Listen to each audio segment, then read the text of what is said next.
And then I was sitting in a hospital with my face ripped open. And I was like, okay, do you really want, like, how bad do you really want this? And to win the next Olympics would be wonderful on many levels. I'm hoping that after 5 Olympics, I'm so well known as a snowboarder that they're forced to change. I think you gotta have a dream. The School of Greatness. Really? Yeah. Please welcome Lewis House. How do you continue to stay so disciplined at this age with your body, your mindset, your training, to continue preparing at this level after so many years competing? You know, it's tough. Honestly, you know, as you get older, there's just more things that interest you. You know, you're enticed by this, you know, starting a company or, you know, just even just normal life things. Like going relationships. Going to a birthday party, you know, like moving home, you know, like just anything like that. And I found that, like, oddly enough for me, like taking the time to do those things actually makes me better at snowboarding. Really? Because I have the, you know, the muscle memory, and I've done it my whole life. So it's like, you know, it's like riding a bike, you know it. You know, it's just like, how enthused are you once you get there? So if I'm really motivated when I get to the mountain, then I'm dangerous because I'm pumped. I want to learn the new tricks, and I have the ability to do that. It's just when I get there and I maybe don't want to be there, and that's when it's really hard. So I think after not the last Olympics, but the one before that, after I lost in Sochi in Russia, you know, I missed the podium, and I remember standing there. I had the winning run. I mean, I had all the tricks to do it. I just couldn't. In my head, I just knew I wasn't going to do well. Really? Which is really, you know, a horrible feeling. You're like watching a movie. You can't really. Why don't you think here you we could do go. it? Why did you not think you could do it well? You know, I don't know. It's just something was just off, and all I can chalk it up to is that my heart just wasn't fully into it, and I didn't think that fully mattered at the time. I was like, I could just kind of wing it. I could phone it in. I got the tricks. I mean, you know what I mean? And just something in me didn't want it. I couldn't get to that place, and I was in that pressure cooker situation where I was like the last guy to go. It's one run. That's it. I'm closing it out, and I was like, okay, this isn't going to go well. So you thought to yourself beforehand, oh, this may not go well. Yeah, so, for sure. I just kind of had a feeling, which is awful. And it's hard to just snap out of that last second.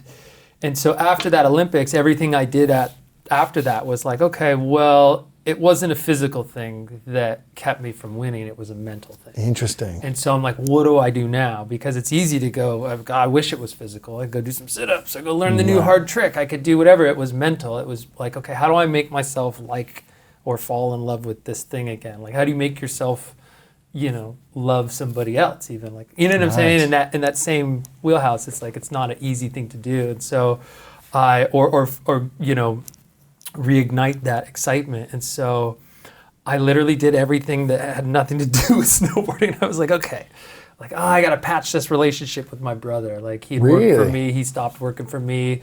We were good, but we never really talked. You know what I mean? I was like, like, I hate how I'm portrayed. It was fake good. Yeah, I was like, I hate how I'm portrayed on Instagram, because all of a sudden it went from like a way to be in touch with my friends to like being like puppeteered by a sponsor. Like, you're obligated to do these posts and you have to say these words. And this is before you would put ad on there, so everybody just thought like, oh, like, Shaun's really into the, you know, whatever it is.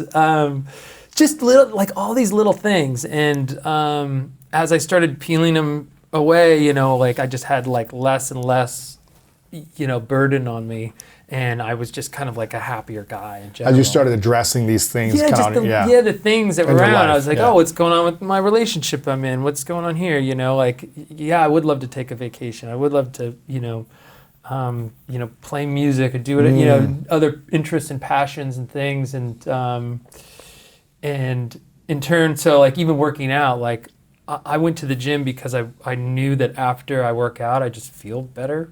You know, I'm like, oh, I accomplished something today. I knew that would make me feel good. So I, you know, started going to the gym regularly. And then obviously you get the benefits of working out regularly. You're in shape. It's ridiculous because in 2014, I really started in the gym. I kind of said I did before, but I was, you know, I was getting by. So you didn't work out or lift before then? I did a little, but I just on the slopes. I was a professional skateboarder as well as snowboarder. So all summer long, like, I'm competing and pumping the ramp, and like I never had a break. So like all the guys that just like kicked it and Thailand or wherever. You know what I mean? Like I was like in the hunt still, having to be in a pressure situation, competing, exercising, all the things. So it wasn't until like 2014 I really started working out. And then a big one was, I found a new manager. I found a new, publicist to work with. I found an amazing physical therapist that was just like super, like I started building my little team of everybody that was like really, on the same page and knew my goal and could help me get there and not kind of get stuck in their own, because it's a very selfless sort of position to be in, to assist somebody else, right. And to help them and be part of that team to get to this place. And so, they're missing birthdays and they're missing, events and things, and their relationships are strained, like all that stuff to, help me get my goal. So, really wonderful people in my corner. And then a really awesome coach, this guy named JJ Thomas. And he was ex-professional snowboarder. I saw him at the mountain. We had fun hanging, riding. And I was like, hey man, you want to like team up and do that? And it just, the rapport was there. And so like I had this awesome little team around me. And then when I found myself at the mountain, I was just like excited to be there. Wow. And the little things that used to bum me out or, put me in a bad state of mind were just gone.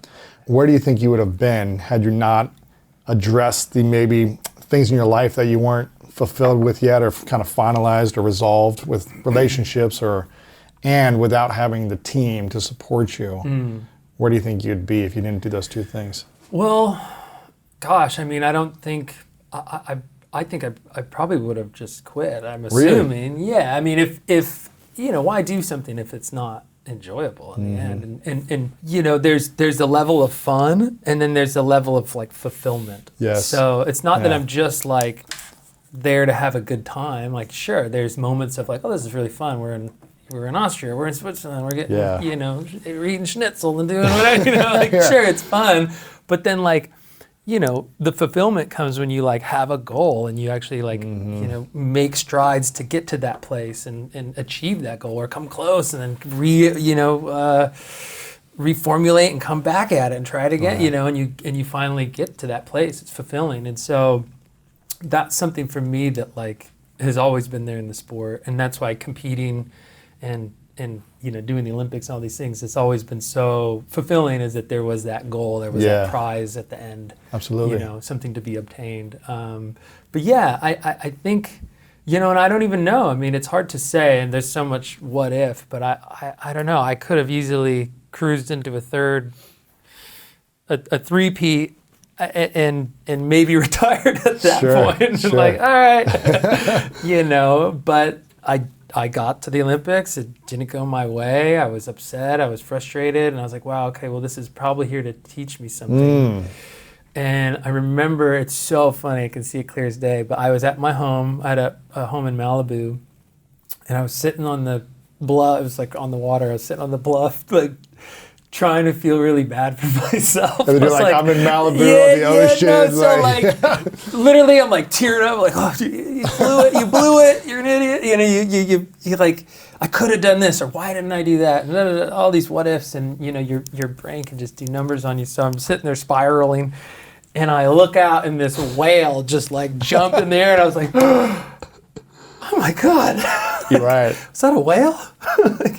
So majestic, and some perspective. It just broke the whole, like, I was like, wow, well, things aren't so bad. I'm here. This is a beautiful life I've made for myself, and I've won 2 gold medals already. And but up to that point, I'd never been to an Olympics and lost. So I was kind of like, oh, it's all over. Yeah. It's done. Like I just thought that it doesn't matter.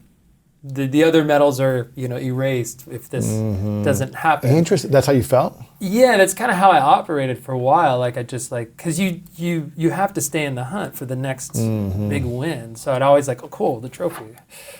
Okay. And then like, now what? And you've got multiple events. And it's literally the first question they ask you.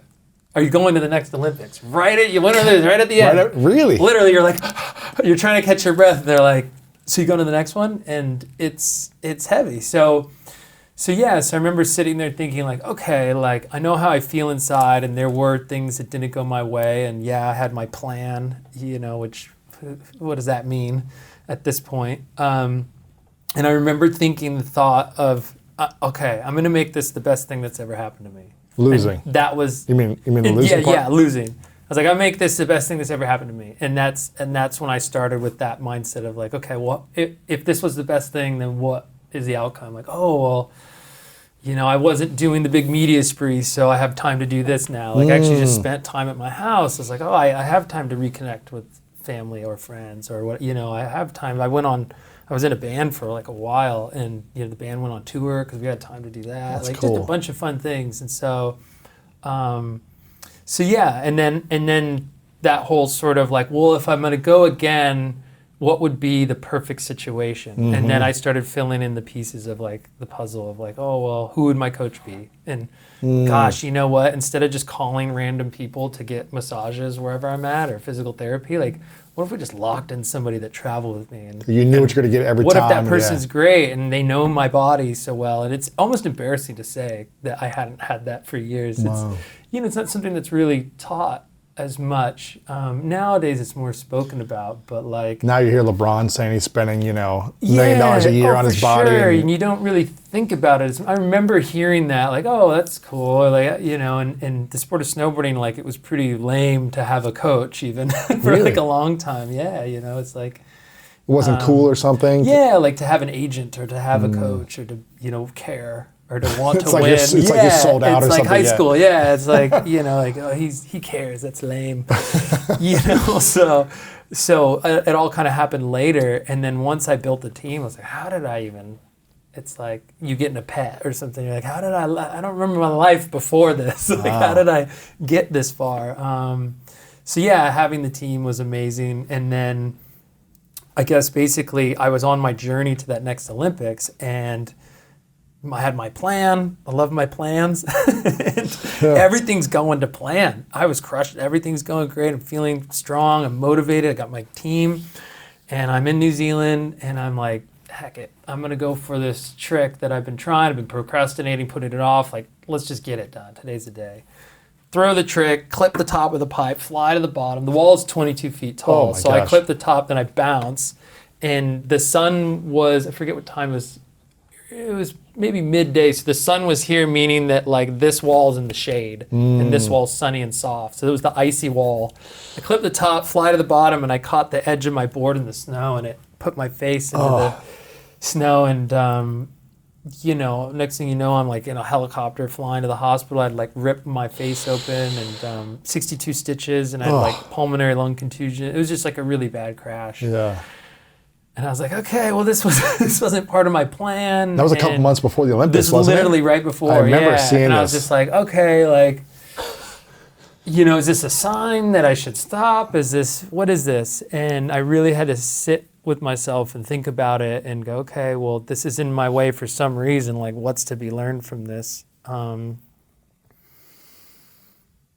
know, and it just really kind of straightened everything out for me, as strange as that sounds. Like, basically, yeah, I'd been telling myself it'd be great to win the Olympics, and oh, this would be nice, and oh, I could do this afterward, and you know what I mean? I had all my plans, and then I had this horrible crash, and I was like, okay, well, how badly do you really, like, I didn't even saying you want it, but how badly do you really want it? Because going back out on the snow means in some small percentage, but there is a percentage, that I'm willing to let this happen to myself again.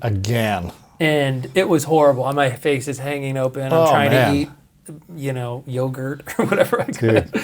And I just had 3 implants in 2 weeks ago. Yeah. And a bone graft in one place because I had teeth removed when I was 18 that I never got fixed. Yeah. So I've had these kind of gaps for 20 years. Okay. My mouth is like kind of collapsing. And so no. I don't know your pain, but I know the pain of like getting those implants was like 10 days of eating yogurt every day and soup. It's miserable. And it's your face too. So like me looking in the mirror and all I remember is this sweet angel of a person, this woman named Esther, who's my physical therapist, because I had to do my interviews. They're like, well, we need a live hit for the Today Show. Oh, and I was like, you're like, so there I was in the air, and I dropped in, and I hit the top, and like, because I couldn't, you know, scars, they're stiff when they heal. Yeah. And it only hurts when you're in the cold, or I'm a snowboarder, so always it's just freezing at the bottom, and they're like, "Can we get a hit? Like, Oh, man. tell us how the run was." And I can barely talk, and all I remember is being in the airport, and scar tissue, you need to break it down. Yeah. So I'm sitting there like on my phone in tears because my physical therapist got her hand in my mouth, and she's just like grinding down the scar tissue. And people like, what is going on? Like, what the?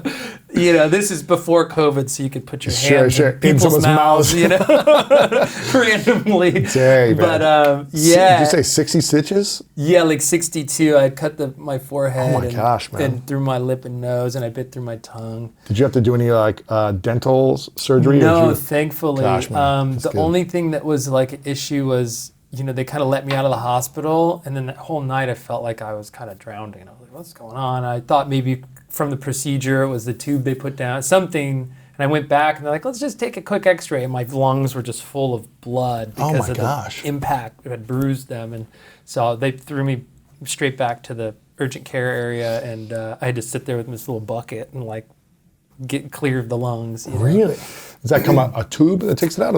It was just me breathing in like a humidifier to kind of like loosen the blood. Oh my gosh, man. Yeah, it was just like a whole thing. But so to come back from that, I was like, okay, well now I gotta like do the trick that put me in the hospital, and like my coach was like, you got it. And I'm like, I know. But I was pretty sure I had it the last time.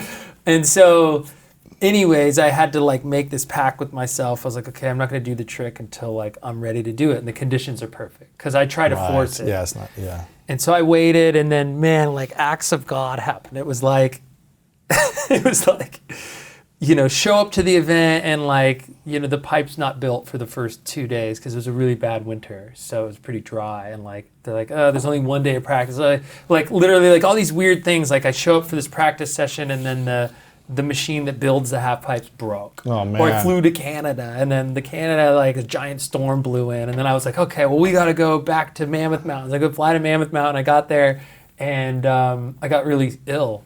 Like I just got a flu or something, and so all these weird things getting kept closer me. to the Olympics, yeah. Literally, it's 2 weeks away at this point, and you still haven't done the trick. I haven't done. I did it. I did the trick like twice. I think I finally just like got it done, but I hadn't done like repetition, and I hadn't. It's a routine, so you would do a trick into that trick into another trick. You hadn't done that. I hadn't done it. And I'm flying to the Olympics like, well, I guess we'll just do it when we get there. Shut up, really? Yeah. So you didn't practice the full routine until the Olympics? The second run. Oh my gosh. That's the first time I ever tried that run. So of course I fell. And now deja vu, I'm sitting where I was at the last Olympics, last guy to go. There's one more run, and I was just like, I'm gonna win this. I don't know. I just like I felt it the other way. I was like, I'm gonna win this thing, for sure. There's no way I'm not gonna make this run. And I just remember thinking like, I could picture it because I was like, enjoy it because you're gonna win this thing. And wow. I remember the orange of the outfits we were wearing, all the banners and flags and things were orange, and then they had a big flag at the top, and the flag was down, meaning no wind. And like it was kind of overcast that day, and it started to open up a little bit, and I was like, "This is perfect my moment." for you, and like a song came on, I recognized it's like some Post Malone something. I was like, "Let's go!" And man, I nailed it to win it, And so that's why at the end of that Olympics, like I don't know if I've ever really broken down that much, but it was such an emotional journey to get to that win. Yeah, man. To like. From the family stuff to Instagram, whatever, all these things that I changed in my life, and then to have that bad accident and really question everything, only to get there and win. It was just such like a overwhelming of joy and all that. So yeah, I remember watching it live and just you had so much emotion. But hearing the full story now, I could see why. Yeah. So it was heavy, and trust me, getting to that point where I'm like, wow, I'm just gonna do it when I get there. Like that's nuts. I'd been plotting for over 4 years at this point for this one moment. And I'm gonna show up unprepared. Like, how did this happen? How did I get to this point? Well, I'm And prepared, so- but 25 years of preparation. For sure. to So allow you like to I have know the how to confidence. compete. Yeah, I yeah. know these things, but like you want to be ironclad Of when you course. get there. You're kinda winging it. Yeah. Yeah. And at this point, I'm like, all right, well, let's see what happens. And so that was very unnerving. And so And did you know that going into it, like this is a winning combination? Like if I can for land sure. this perfectly or close to perfect, it's a winner. pretty much. I mean, the only thing is that the other competitor, his name's Ayumu, is a Japanese snowboarder. He had a very similar run, and so I was like, okay, like not only do I have to do this run, but just do it bigger and better than he did it. So I was like, okay. And he's a lot younger than you. Yeah, he's a lot younger. More fearless, maybe. Didn't just smash his face a month ago. For sure. Yeah. And and I was in that pressure spot of like, okay, like it's make or break. Like everyone's watching. Am I gonna do it or not? And you all knew- that stuff clicked in, and I was like, I'm gonna do it. And you knew right when you finished, you knew you won. Not exactly. I knew that was the best chance I had for sure of winning. You knew you but did your best. It was so intense, and like it's all connected. So I don't really remember specific moments. So I'm watching the screen, going like, okay, I feel like I killed it, but did I touch a hand somewhere? Did I land kind of flat and not notice it? Is it, it's so you're so wound up. Yeah. And then. Man, so everybody at the top celebrating because the score came in right away. Really? Like I had won. Boom. NBC held the score for like a dramatic pause. You didn't see it until you're on felt like an camera. eternity. I was just like, and I'm watching, and they had the other athletes here, so I don't want to like go near them because I don't know, I just didn't want to look in their faces and and so then the judges' booth's right in front of me, and I swear I look up in the booth and some guy's doing like playing limbo with my fate, and so I'm like, ugh, and then the crowd and TV cameras here, so I'm just kind of like panning around, and finally the score hit, and I was just like, I lost it. It was so amazing, and then just seeing my family and. Jake Burton, the owner of Burton Snowboards, who sadly passed away. Amazing moment with him. He was just like, "How the F do you do that every man. time?" He's like, because he's congratulated me after every big win, and even there when the upset happened. So. Amazing to see like familiar faces and all that, and but I was so proud of that. Like all those little steps I took, actually paid off. They got me to that place where I was sitting in the same position, and I'm like, I'm gonna win, rather than like I'm not there. So that was I think what I was the most proud of after that Olympics. Have you ever had another moment before a run where you're like, I don't think this is going to go well, but it did go well? Like you said to yourself, like, man, this is a tough one. I don't know. We'll see. It's 50-50, and then you just nail it still. There was one. It was actually the qualifier to get to that Olympics. Oh, wow. We were in Aspen, the mountain with snow mass, and like kind of similar situation where I show up, I'm so excited. You get 3 runs for final. The first run, I was way too excited. Yeah, I you like went too hard. overamped, and I like shot out, and I was like, oh my God. And my coach was like, what happened? I was like, I don't know, I'm sorry. I just like, I got too pumped. And like, and as the, it's the mountains. So as the day goes on, these clouds start rolling in, and it's getting colder. So the temp drops, so the snow hardens, it's going faster, and it's like, it's getting scarier. And, the second run, perfect. Nailed it the whole way down, and on the last hit, I like washed out. And I'm like, oh my God, And at this point, we're panicking because we're a couple qualifiers deep. We still need to make the team. Like the commercials are airing that I'm going to the Olympics, and like I haven't made the team. We have to qualify every time. The pressure, man. So I'm sitting there going like, okay, like. You got one more run. And so I'm talking to, I got one more run. I'm the last guy to go. Oh my Same deal. gosh, And I talked to my coach, and he's like, I'm like, what do I do? I'm like in the start gate. I'm like, what are we doing for that last hit? The one that I fell on. I'm like, are we going for this big? It's the 1260 is called. And I was like, are we going for the 12, or should I dial it back to a 9, or what are we doing? And he was just kind of like, I'm talking to him about it, and out of nowhere he's like, do the 14. Which is, it's all just degrees of rotation. More rotations? More, yeah. And I was like, you said, do we do 12 or 9? He said, do the 14. And I was like, what do you mean? He's like, on the first hit. we were talking about the last hit. On the And he's first like, drop, he's going. like, do the 14. You've practiced it so much. You're ready. Just do the 14. And I was like, and I remember looking at him being like, sure, okay, yeah. Right, like seconds before you go. And the guy's literally telling me to go at this point. He's like, go. And I was like, so what are we doing? He's like, I don't know. I was like, well, I kind of got to go. We're having this argument. And and the guy's like, come on, like, right already, like, go. And so I remember, like, giving him the, like, fine. Basically, like, saying, like, if it doesn't work, it's your fault. It's your fault. Nailed it. I fully nailed it, and it gave me the second win, and then I start hammering the run. Best part is I'm on the last hit, and I was like, we never decided what we were going to do the last hit. So you didn't know what you were going to do because we only talked about the first hit. And so I was you have like 3 seconds to decide. Yes. I'm like, well, I'm already on the heater. I might as well go for the 12, the harder trick. Like, let's just do it. And boom, I went from like, I think I was in like second to last place on the roster to like winning. I won with that run, but I got a perfect 100 score. Like I nailed it. Like I nailed the run. And that's only been handed out once before, which was actually for me at the X Games event.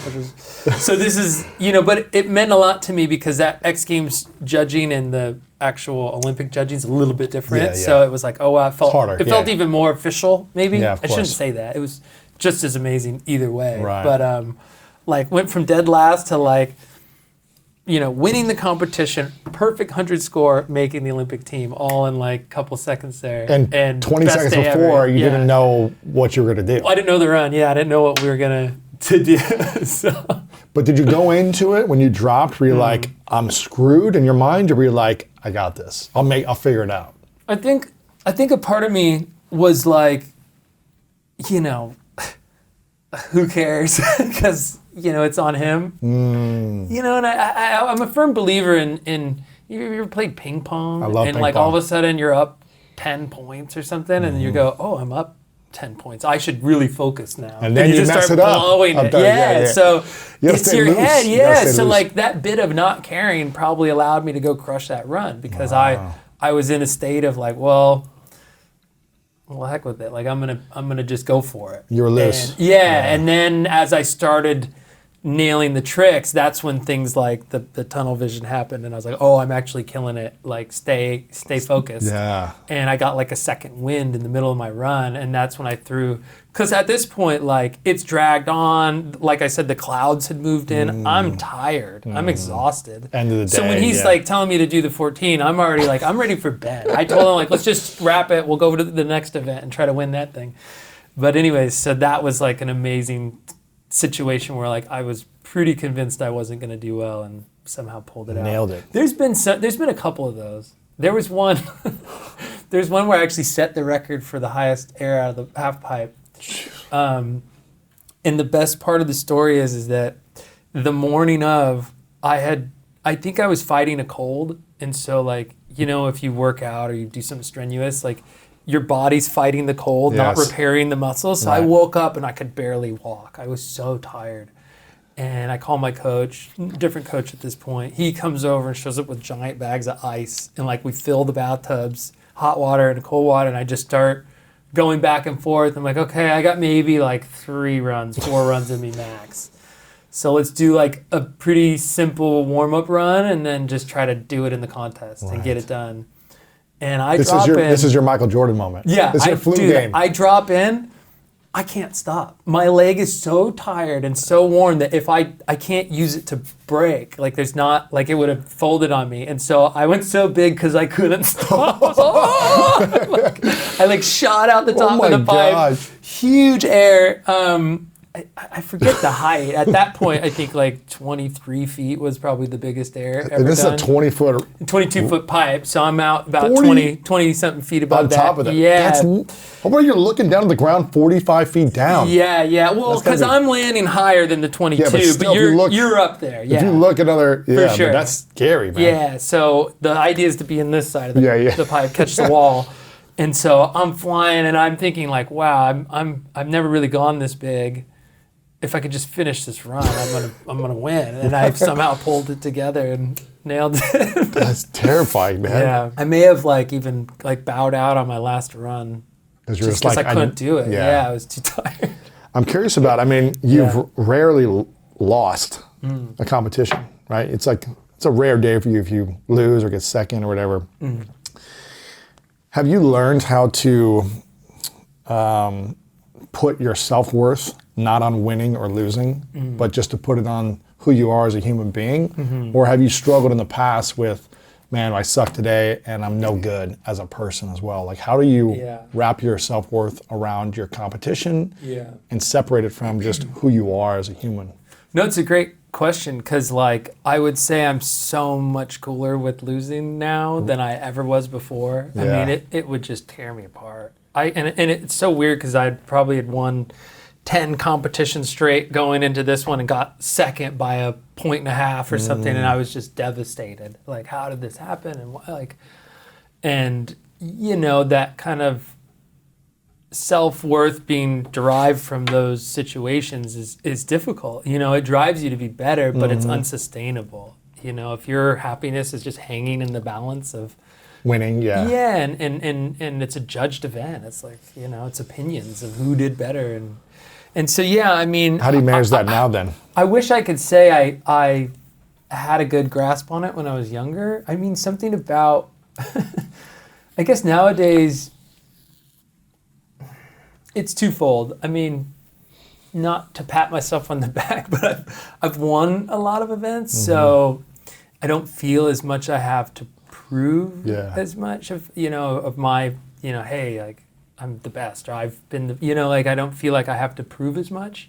So I'm content with, like, even I've been at events where I'm just like, I'm not competing today because it's unsafe, or it's this, or I'm not feeling it. Like, you know, if you actually look at my track record, like, I've pulled out of a lot of events because it's just unsafe at times.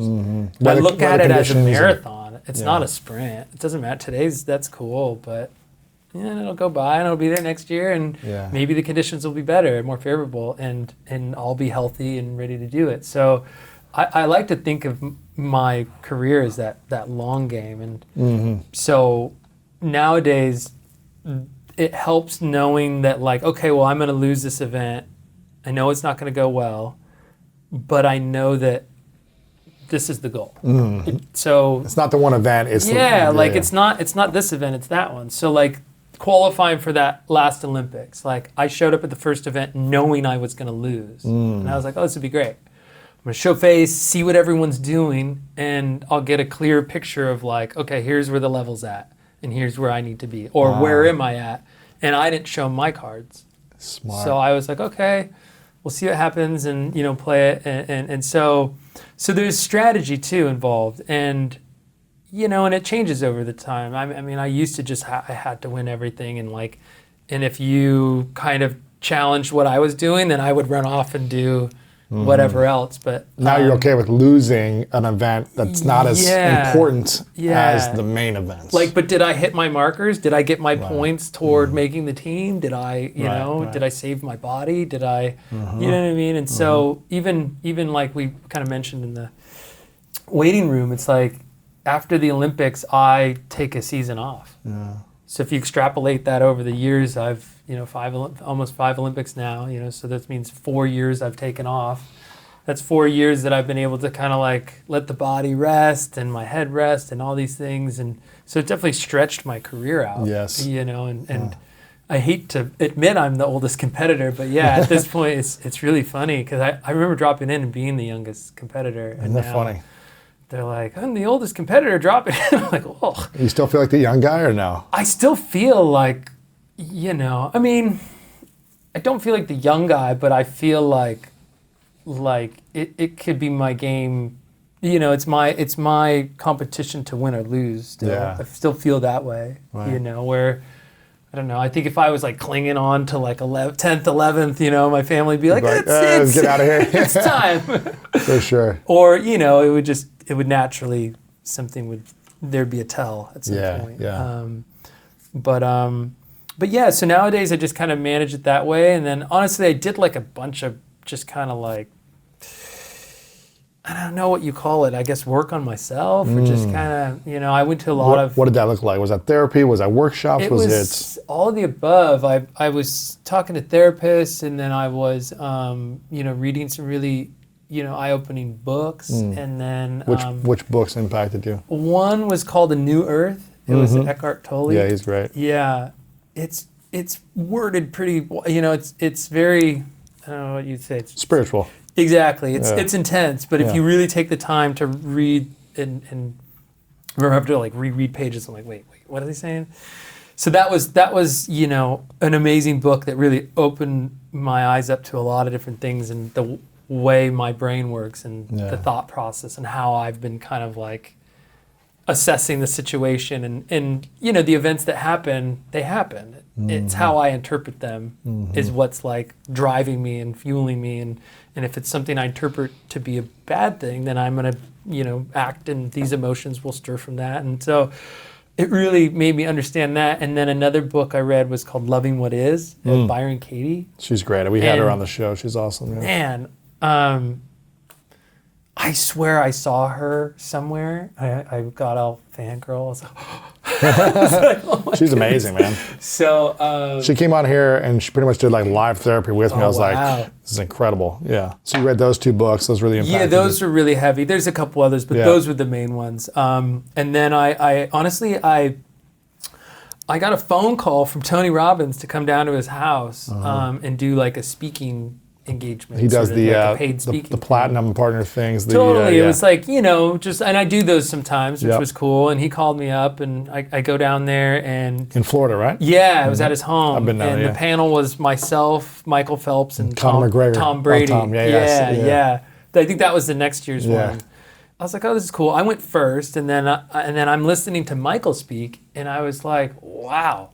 It really blew me away to hear like a fellow athlete talk about the struggles of like how you feel after an event, and like even if you win, it doesn't mean that like all these other things are great in your life. It doesn't mean that the dog's gonna like listen to you. It doesn't mean that like these people are gonna care for you more. Your business isn't in a better place. Like all these things that like winning is amazing, but it doesn't fix everything, and a lot of that stuff gets pushed to the side in order to win. And so it was really eye-opening to hear him speak. And then afterward, Tony was like, look, we do this little, he calls it a prayer. It's nothing religious at all, but it was kind of this like quick meditation thing. He's like, we're all gonna do it. I was like, okay.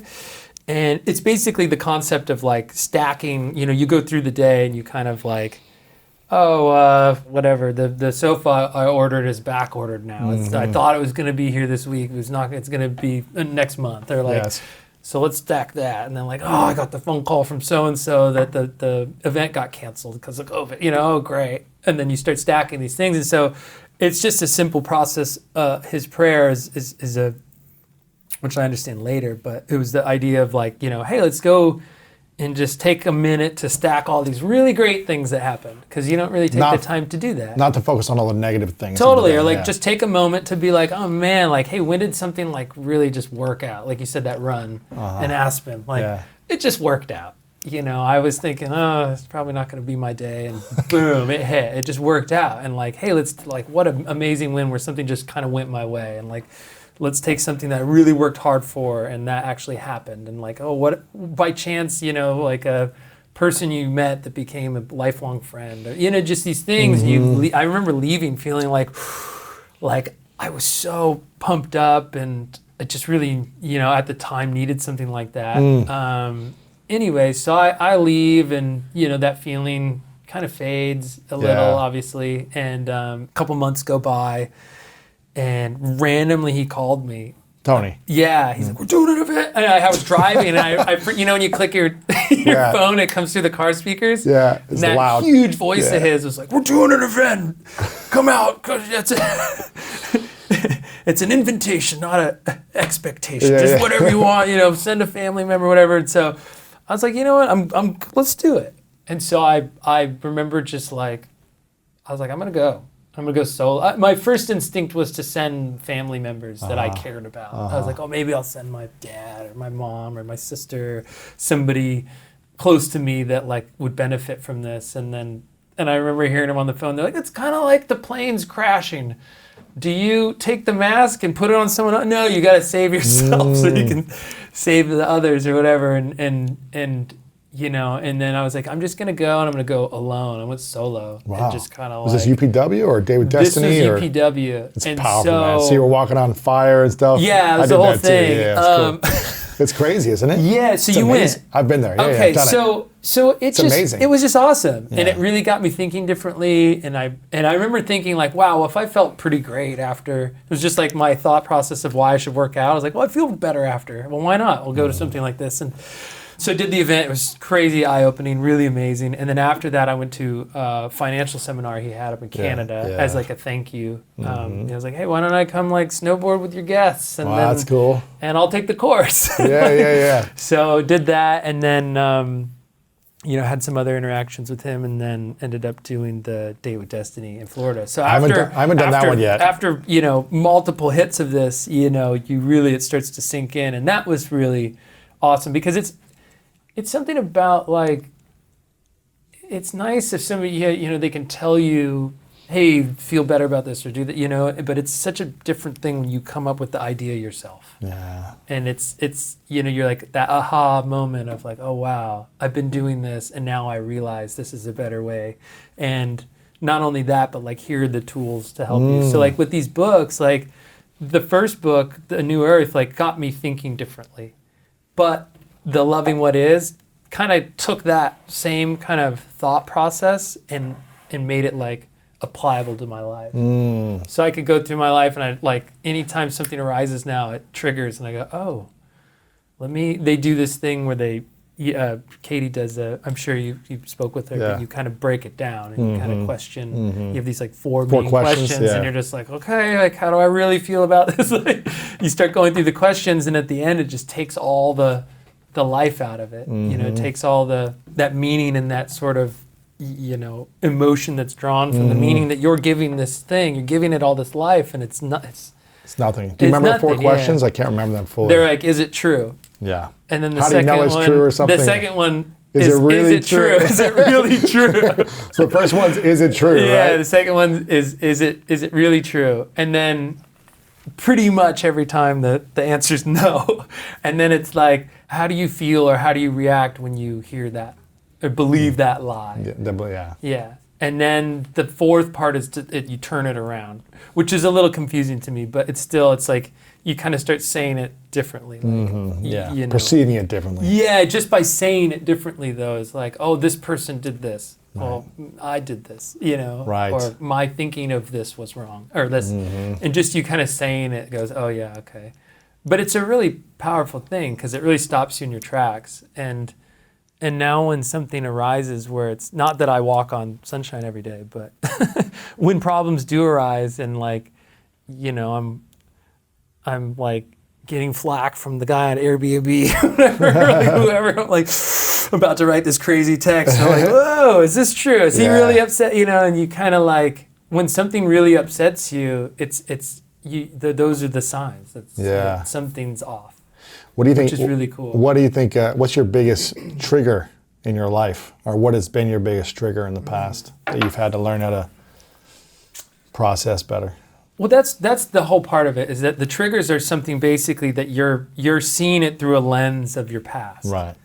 So it's not that you came in and said you didn't like my shirt. At some point, someone else said I didn't have good style, and now I'm hearing you say you don't like my shirt. Now I'm freaking out, you know, because I'm adding all this other stuff that you don't know about, but you were just not into the color, whatever, or were giving me a hard time.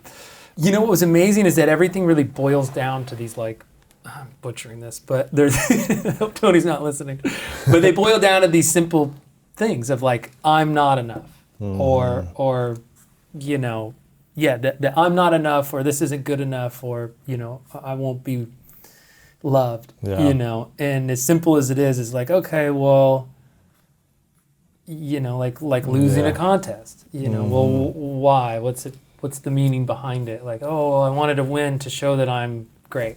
Well, why did you want to show that you're great? Well, I was told kind of I wasn't going to amount to much in a sport that was not in the Olympics, that X Games had just started. Like, there's no future in the sport. So for years and years, the teachers and friends and people were like, Well, you're going to wasting it, amount to yeah. nothing. Yeah. You're a joke. Like, your sport's a joke. And we'll see you in the future when you're asking for change, you know? And so that's kind of embedded in me. So there was this fight to prove that I was, you know, something important or special or whatever. And so it all boils down to like that, like, oh, I'm not good enough, or I fear that I'm not enough. And so once you kind of realize you're pulling from this place, you know, you go, well, okay, take all this aside, like, man, like, what are the basics? Like, am I there for my friends when they need me? Like, for sure. Am I, you know, like what are my strengths outside of all of this other stuff? And you kind of really get to know yourself a lot more. Right. And that was really amazing for me and so eye-opening, because I was just like, ever since I can remember, I've been competing and doing this and that and win after win. And, you know, how do we go bigger and more?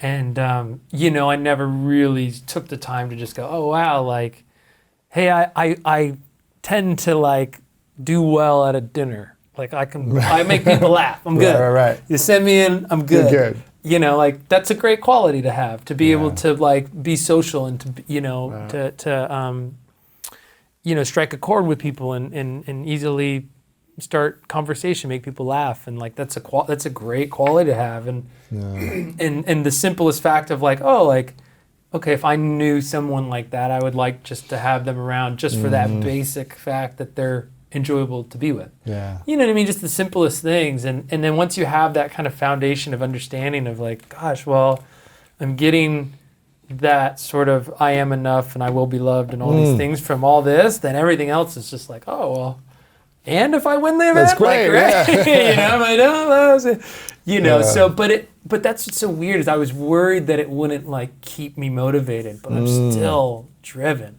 And this was all in the last couple of years you started doing this work, This right? was like 2018, pretty much, yeah. So in the last 3 years, as you started to do kind of more of the emotional, inner, mental work, what would you say to your, you know, 13-year-old self getting into the journey of this this career for the last 20 years or whatever, 20 plus years? What would you say to him, knowing what you know now, about what the real champion's mindset is? Yeah. No, it's tough. I mean, I've thought about that, but there were so many situations where maybe I needed that drive. You know what I mean? I'm a firm believer in, like, you kind of, I don't know, I've just been, like, leveling up consistently through my career. So maybe I you know, didn't need that lesson at that time. I definitely would have told myself to really, like, stop and enjoy the, like, the little things, just because, you know, you don't realize that things just keep going on. You know, I remember signing this deal when I was really young, and it's like this 10-year contract. I was like, I'll be playing golf by then. I'll be, you know what I mean? I was like, I'll be 30. Can you imagine? Yeah. And 30 came around. I was like, wow, I still feel so driven and youthful, and I got all this stuff in front of me. And so yeah, I don't know what I would say exactly, but I definitely to enjoy the little things and just go back and take the moment to, like, man, we had this big win. Let's go celebrate that with this. Or, like, let's just take an extra minute to do that. Not already move on to the next thing. Oh, for sure. Because, you know, it was just like, I had my and I don't think it would have gotten in the way. It would have just been, like, really enjoying, or like a big deal I signed or something, like. Yeah, celebrating it. Yeah, those things. But now that you've done, I guess, the deeper inner work that you're talking about, do you have a you know, a routine or a mindset or a mantra that you have going into events now that, like, you think about beforehand or before you're going up to the dropping in, or is it just you keep doing the same you've been doing? No, it's pretty much the same. That's what's so great about it, is it's like, it's just given new meaning to the same way that I feel already. What's that, like, meaning? Just that it's all a bonus. It's all like, you know what I mean? It's all icing on top of the cake. I mean, look at this long career I've had to this point. It's all, you know, and like, why not? Like, I still feel great. I still am motivated. I still am these things, and, like, let's embrace that, but not put the extra, you know, emphasis on like, well, if it all doesn't work out, then nothing's good. Then I'm worthless, or not enough. Yeah, or just that like nothing's great. You know, Yeah. and then you're at your beach house. Like, You're like, crying, watching trying to these be whales. grumpy at the whales. You know, but that's, you know, I don't know. I fear I'm coming off preachy or something like that. It's something that worked for me and really helped me, but, you know, to each his own. And, you know, there is a time to push and to push through the frustrating parts. And then there's a time to kind of go, oh, wow, like, is this just a time for a course adjustment rather than, you know. So I think, yeah, as I've gotten older, and maybe it's just with age. Like, I don't know if I would have listened at that point. Right, Like, right. You were so I was focused. like, I got a Lamborghini. Let's go. What feedback would you give to someone out there, whether they're an athlete or they're just going after life in a big way? They have big goals, big dreams, whether maybe it's business or career or something. What feedback would you give them on the path of wanting to accomplish massive, big goals, being at the top of their field without hurting themselves along the way? Well, again, I think, you know, definitely don't, this thought of like the delayed happiness is where you get in trouble. If this happens, then I'll be happy. Yeah. If I can only get the raise, then I'll be happy. If I could just win one more Olympics, then I'd be happy. You know, One more. You know, if I could just... So you got to kind of, which is hard because, you know, you picture this place in your mind and you want to get there. And I'm very like, I visualize everything. And so like, I can picture it. I can see the, you know, the red carpet rolling. I can picture, no, I'm kidding, but you know what I mean? Like in your mind, they're throwing flowers at me at the, you know, like, you know, you can picture what it would be like. And like, gosh, if I just had this amount of money, I wouldn't worry about money anymore. You know, like, there's all these things, and there's a way to enjoy it along the path. It doesn't have to be all or nothing. And that's something that took me a while to learn. And I think I would have had a much more enjoyable process getting to where I am in my life and career, and still had that motivation if I would have been able to kind of, you know, like Tony says at his event, he says, what was it?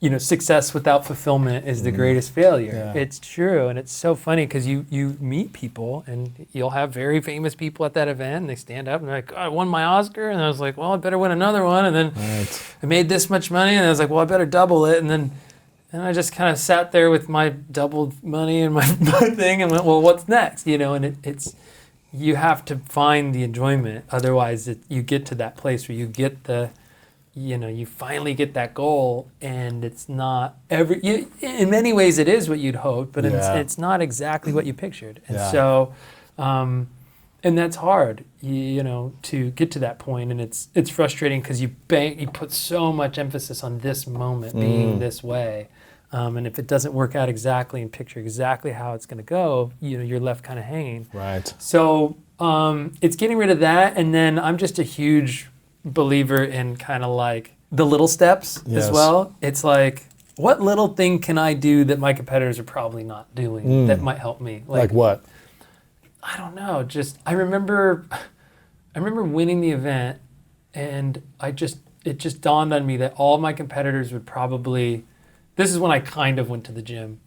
It dawned on me that all my competitors were probably going to go celebrate. Like drink alcohol from second, or third, this? Go party all night, for sure. And I was like, what if I just hit the gym? Just, why not? Just something that would, you know what I mean? Sure. Like, why don't I just like push when they're going to not push? And, you know, just little things that I might be able to do to get to that place. And so I always, and goal setting was huge. And I hesitate to talk about it just because I feel like it's talked about so much, but I don't really believe that people do it in the right way, you know, like, it's great to have a huge goal, but is that like really what you want? You know, because it's like, there's so many times, like I said, I really wanted to win the Olympics in Korea, and then I'm sitting in a hospital with my face ripped open, and I was like, okay, do you really, like, how bad do you really want this? And thankfully, I really, really wanted it, and that was the goal, and I was like, you know, and that helped me get there, oddly enough, but it's like really finding like what that is and knowing it wholeheartedly, like this is it, and then you start that little that process of getting there. If it's like, are we selling t-shirts? Well, one extra shirt sold is this, or like maybe if I drive the car instead of shipping it, Right. we're gonna move the needle. Like any little thing I could do to like move the needle in the right direction. And so like having that big goal and then having like a bunch of fun little goals on the way, and something that would be obtained by getting to the big goal. So, Sure. So It sounds like, the universe is going to ask you, do you really want this with the obstacles it puts in your way? oh, for sure, yeah. And And people will question it, Right. and you'll question it, and and then the people within your inner circle, because you don't kind of listen to everybody else. Right. Those people will question it, and you got to really know what you want. You gotta which listen is to hard, yourself, which yeah. is really hard. Yeah. But once you find it and know it wholeheartedly, then okay, boom, that was a huge hurdle to clear, and then it's like, well, how can we get there? And I heard something a long time ago where, instead of saying, oh, we can't do that, that really shuts the doors. Like, how could we do it? And that was me sitting after the Olympics in Russia when I lost, and I was like, okay, well, if I was gonna win again, how would I do it? There And you then I go. started like, well, I'd have to have a coach that did this for me, and I'd have to have the PT, and I started to build this scenario, and I was like, wow, that actually That seems could work. doable, And then I had like fun little goals along the way. So like at the one Olympics, my goal was to, I wanted to be on the cover of Rolling Stone, which had happened after the one Olympics, the first one I went to. I was 19, and my goal was like, well, if I win again, Maybe they they'll put me might on. call me, and I'll be ready this time, Yes. and. Because I remember taking the photo. I'd just flown in from wherever. I was like, they're like, take your shirt off. I was like, I never take. I'm so white. And I remember the photos coming out. And I was like, I don't know how I feel about this. And anyway, so I was like, if it happens again, I'm going to be shredded. I'll I'm going to be, be in shape. this will happen, and I'll do this and this. And I remember watching, like, I got really into Guns N' Roses, and Axl did a show where he's in these tiny American flag shorts. Yeah. I was like, well, I can't run that, but what if I had pants? And so Yeah. like I had these pants made, and it became all about like trying to get on the Rolling Stone cover and to wear these pants rather than like winning the Olympics. And so it kind of changed the goal to something fun and funny rather than this daunting task Right. of winning the Olympics. But obviously winning the Olympics would mean I Right. got to wear the pants and whatever. And so it literally all happened. I won the Olympics. Rolling Stone called. I had the pants. We shot the photo, and then and this actually all started because I was at the Hard Rock Casino probably on my birthday or something. We did my 21st there, and I remember seeing all the jackets. I love music and guitar and rock and roll, and I was like, God, how do I get something of mine into the Hard Rock? Because it's all rock and roll memorabilia, and I was Sure. like, well, if I was on the cover, That'd be cool. So like those pants and the board, all the stuff from the cover got displayed at the Hard Rock. Nice, So it was that's like cool. a full circle. So That's even great. now I'm like planning my little. What's so next? I'll tell you. Yeah. I'll tell you. Well, obviously, Give it to me. obviously to win the next Olympics would be wonderful on many levels. 2022. But the 2022 and my fun goal. This is a good one. Let's see, I'm excited for this. My fun goal is that I'm hoping that after 5 Olympics, that I'm so I'm so well known as a snowboarder that it's so famous and well known that they're forced to change the emojicon snowboarder to look like me. Ooh, It's my that'd be it's my big sweet. goal. That'd be great. I was like, I could maybe make that happen. I know they have like a David Bowie one. And I was like, Really? God, all they'd have to do is put some like long red hair on that guy. That'd be cool. And floating out the back of a helmet or Yeah. something. Yeah, just like Because I keep picturing like, hey, it's me, and then throwing the emojis. that's people and cool. stuff. Hey, new number, it's me. Yeah. Snowboarder like this in the So air. yeah, that's those are my big goals. I like that. The Yeah. emoji. Yeah. Shaun White Gotta do emoji. it I like for it. the emoji. That's the future, man. Yeah. So Not the legacy of Big being goals. a 5-time Olympian. The legacy of having Yeah. an emoji. being on everyone in the world's Yes. phone. Yes. There you go. That's great, man. So but that's what's fun is it's every time is different. It Yeah. changes. I mean, look at this curveball we were thrown. COVID. I mean, I can't go train in Canada. We can't go to Australia or New Zealand right now. Like, it's very strained, limited practice time. Everybody's trying to make it work, and like we're all in the same boat together, so it's not like it's unfair or anything, but we're all, it's just a new challenge. It presents itself in a new way, and there's new goals and new hopes, and It's exciting, man. It's good. Amazing journey, man. Couple final questions for you, and then I respect your time here, but this is very inspiring. Before I ask the final questions, I want people to check you out. I love your stuff on Instagram, man. Shaun White on Instagram, Facebook, Twitter, your website, ShaunWhite.com. The recent post of you skateboarding, I think it was Switzerland or something. I was like, this is a dream world, man. So you've got really cool stuff over there. You also have a new line coming out. Dude, if you can talk a little bit about that. Yeah, I won't give away the name and all of it, but I've always dreamt of having my own, snowboard brand, and so, just like I set my goals and things. I remember after the last Olympics being like, gosh, if I come back here, I'm going to be on my own equipment. How cool would that be, to try to make that podium? Because you've always been sponsored by someone else. Yeah, and it's been amazing, and I wouldn't change that for the world, but as time goes on, I've had a hand in product development, obviously, and design, and had my own lines and places. I was like, gosh, it's time. Let's do it. And so, but it's really exciting because I used to work with my brother, and we made all sorts of products and things, and we stopped working together for some time, and now we're working together again. That's cool. And it feels amazing. That's and good, he's fired up, and I'm super excited, and just testing the products. It just feels like old times. Yeah, it's cool, man. Yeah, so that'll be dropping.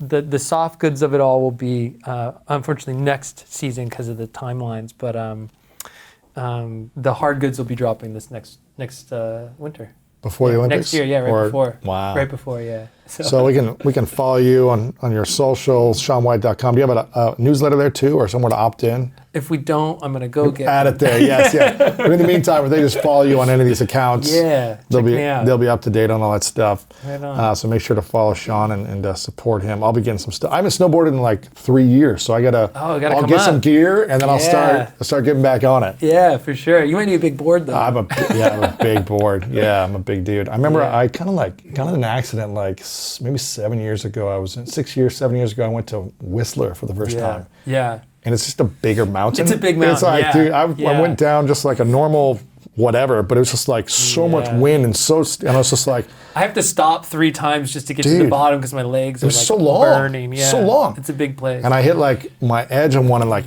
flipped back and hit the back of my head. And I didn't have a helmet on. I remember thinking like, no, I need to have a helmet the rest of my time doing this because I was on the ground like for 5-10 minutes. Like that was. Man, that was rough. Yeah, so, and it comes quick when it snags. Boom. Yeah. I thought it was fine, having fun, and then boom. Nope. Yeah, it doesn't have to happen to me nearly as often, but on occasion, like it's when you're not paying attention. That's what happened. Like I'll do the crazy trick and then fall like in the lift line. And that's what happened to me. Yeah. So yeah. This is a question I ask everyone at the end. It's called the 3 truths. So I'd like you to imagine a hypothetical scenario. It's your last day on Earth, many years away. You get to live as long as you want to live, and you accomplish all your dreams. Okay. 5 more Olympics, your own line, relationships, life, all these things happen. Emoji. That's the most important thing. Listening. The emoji is on the cover of the Rolling Stones. Yeah. That's the cover. But for whatever reason, in this hypothetical scenario, you've got to take all of your content with you. So all the interviews you've done, the spoken word, videos, written word, it's all going to go with you somewhere else. Again, this is many years away. And all you get to leave behind is 3 lessons to the world that you've learned from your life. And this is all we would have is remember you by, are these 3 truths, I call it. Okay. What would you say would be the 3 truths you would leave behind? I don't know. I think my gut goes to, immediately goes to the enjoy the little things. Yeah. Enjoy the moments. Because they're fleeting and you think they're going to last forever, but they don't. And, so many countless hours wasted going over what could have happened in the past that I can't change and what I should do in the future and just completely missing the amazing situation I'm in currently. So enjoying the moment. Okay. I think being true to who you are, honestly, because there's so much time spent, at least in my life, thus far, has been, there's the person I am and then there's the person that I think I should be sometimes. And it's so much just better to be who you are and not try to put on the show, or like who are you pleasing, or who are you trying to impress? And if you need to impress somebody, then it's somebody not worth you even having your time with. So you know what I mean? I remember reading I think it was What Would Keith Richards Do? And it literally, like, one of the first or second things, it was like, he was like, know yourself. He's like, I could party all night, I could do this and I could do that, and I got up and I was fine. And I did it because I could do it. And I know a lot of guys that tried to do it because they thought that's what they're supposed to do, but they couldn't, you know what I mean? And he's like, I'm not advocating for this for anyone, but for me, it worked. This was my life. You know, it's like watching The Last Dance with Rodman. They're like, he's just that guy. We got to send him out.